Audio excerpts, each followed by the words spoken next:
Hi friends and family, so I'm making this video today to talk to you a little bit about a campaign I've recently become a part of. It's called the Boot Campaign, and it is a nonprofit whose mission is to promote patriotism for America and our military community, raise awareness of the unique challenges that face our military members, both during their service and after their service, and provide assistance to military personnel during and after their service. It's called the Boot Campaign because they ask their supporters to wear combat boots with civilian clothes in order to start a conversation and raise awareness to communities about the challenges, the unique and very specific and special challenges that our military community faces. They want it to be similar to posting a yellow ribbon either on your car or on your door, just a way to show your support.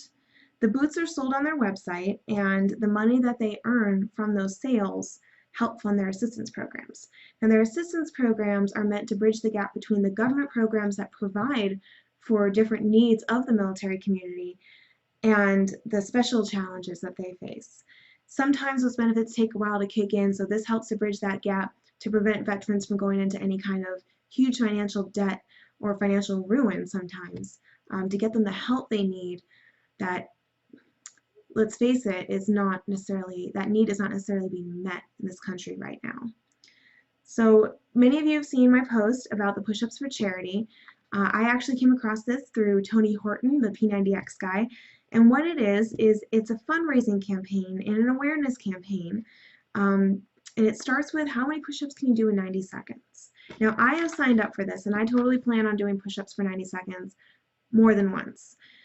Right now, as of April 22nd, 2015, they have raised $12,000 for this campaign with the goal being $1 million.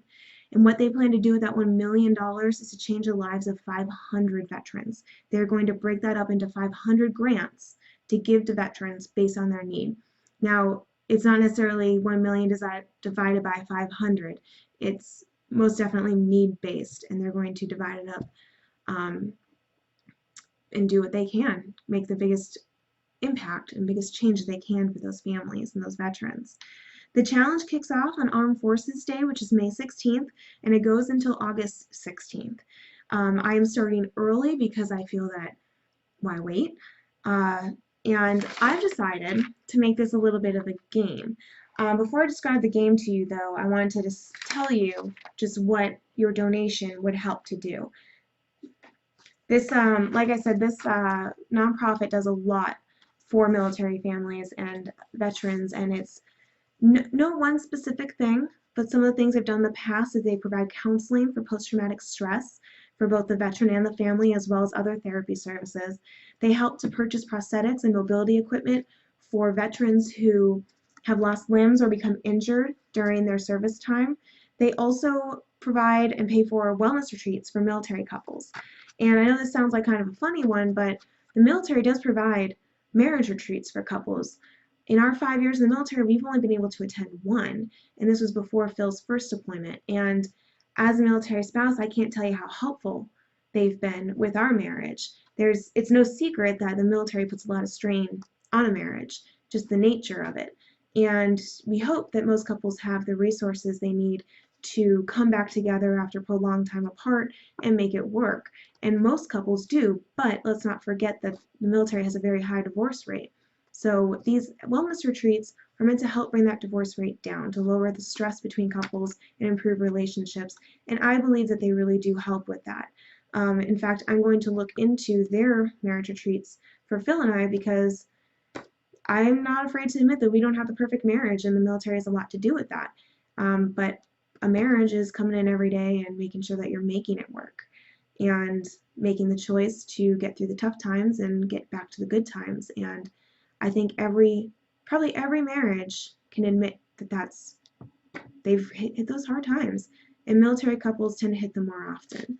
So really important causes. So I hope at least one of those reasons for donating has touched your heart in some way. But now let's get to the game. So I have dubbed this game Voluntold because it is one of my favorite military terms ever. Every time someone says it, I giggle. I use it in my civilian life, and people seem to love it when I explain what it means. So voluntold, it's fairly self-explanatory, but what it means is I volunteered you to do something and now you have to do it. You've been voluntold. So, as someone who has signed up for the challenge, it's known that I am going to do my push-ups. I am going to become an instigator and I am going to pick on 10 people who are going to become voluntold. I'm going to donate $1 for every person that I choose to become a voluntold. Now, once that person becomes a voluntold, they have 3 options. They can just do the 90 seconds worth of push-ups, but I want video proof. I don't want just a comment that says, yep, I did it. I want video proof and I want you to count them. You can pay $5 to get out of it and just be scot-free. So you can donate those $5 or you can just send it to me and I'll put it into the fund if that's easier for you. So then you're scot-free. You don't have to do anything. No push-ups for you. You're done. Or you can literally pass the buck and you can pay $1 and choose your own voluntold victims. So that is the game. I have chosen 10 people who have become my voluntold victims, and I have intentionally chosen one person from every, I'm going to call it section of my life. Given that I'm living in my 6th state now, I've come across a lot of different people between hobbies, jobs, and just living in different places. So I intentionally chose one person from each of those walks of life. So the first person I chose is Chris Yates. You are my designated Colorado community voluntold victim. Lucy Wu, she is my medical community voluntold victim. Ruth Adams, she's my running community voluntold victim. Colonel Lewis, he is my Montana community voluntold victim. April Chandler, she's my military spouse voluntold victim. Kristen Cahill, she's my beer-loving girl voluntold victim. Brandon Johnson, he's my random awesome person that I met in a bar, voluntold victim. Zach Olson from my Washington family. And Amanda Baldwin from my gun-toting mama voluntold victim community. And Abby Smith, you are number 10, just because. All right, so those are your 10. Go forth and prosper, do what you will. It is in your hands now.